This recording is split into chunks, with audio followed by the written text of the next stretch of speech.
తిరుమలలో artificial intelligence అమలుపై TTD మాజీ ఈవో ఏపీ మాజీ సీఎస్ ఎల్వి సుబ్రహ్మణ్యం కీలక వ్యాఖ్యలు చేశారు. ఏఐతో 2-3 గంటల్లో సామాన్య భక్తులకు శ్రీవారి దర్శనమయ్యే పని కాదన్నారు. ఏఐని ఎంతగా ఉపయోగించినా భక్తులకు త్వరగా దర్శనం కల్పించడం కష్టతరమని చెప్పారు. ఏఐకి స్వస్తి పలికి సామాన్య భక్తులకు మరింత మెరుగైన సౌకర్యాలు కల్పించాలని టీటీడీకి సూచించారు ఎల్వి సుబ్రహ్మణ్యం.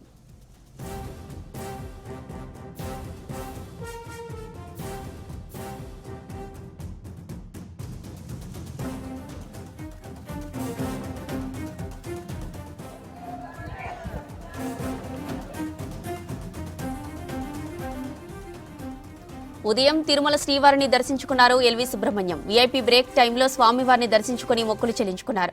రంగనాయక మండపం దగ్గర అర్చకులు ఎల్వి సుబ్రహ్మణ్యానికి ఆశీర్వచనం అందించగా ఆలయ అధికారులు స్వామివారి తీర్థ ప్రసాదాలు అందజేసి పట్టు వస్త్రాలతో సత్కరించారు.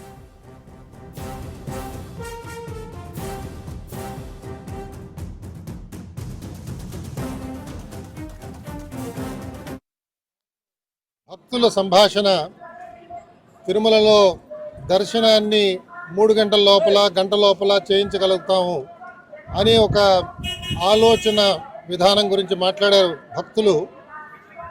నాకు తెలిసినంత వరకు అది అసంభవం. దాని గురించి మనం ప్రయత్నం చేయడం ఏమాత్రం కూడా క్షేమకరం కూడా కాదు. ఎంత ఆర్టిఫిషియల్ ఇంటెలిజెన్స్ మన మానవుడు తన శక్తితో దాన్ని గ్రహించినా కూడా మనకు అనేక పరిమితులు ఉన్నాయి ఆలయంలో.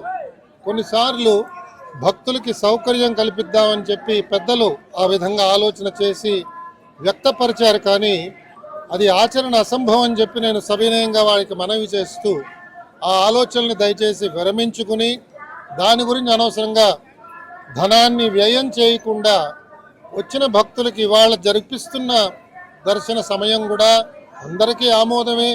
కానీ కొన్ని సౌకర్యాలు కొంచెం మనం దాన్ని అభివృద్ధి చేయగలిగితే ఇంకా చాలా బాగుంటుంది అని వారికి నేను మీ ద్వారా సవినయంగా మనవి చేస్తూ ఆ ఆలోచనకి స్వస్తి చెప్పవలసిందిగా పెద్దలందరినీ కోరుతున్నాను. ఇది జరిగే పని కాదు. ఇంతకు పూర్వం మనం చూసాం, అనేక మంది ఎగ్జిక్యూటివ్ ఆఫీసర్లు, చైర్మన్లు అనేక ఆలోచనలు వారు ప్రయత్నం చేశారు. కాబట్టి ఇవాళ ఇది కొత్తగా చేయడానికి లేదు, ఆలయాన్ని మనం ముట్టుకోవడానికి లేదు. కాబట్టి దయచేసి దాన్ని విరమించవలసిందిగా నేను అందరినీ మరొకసారి కోరుతూ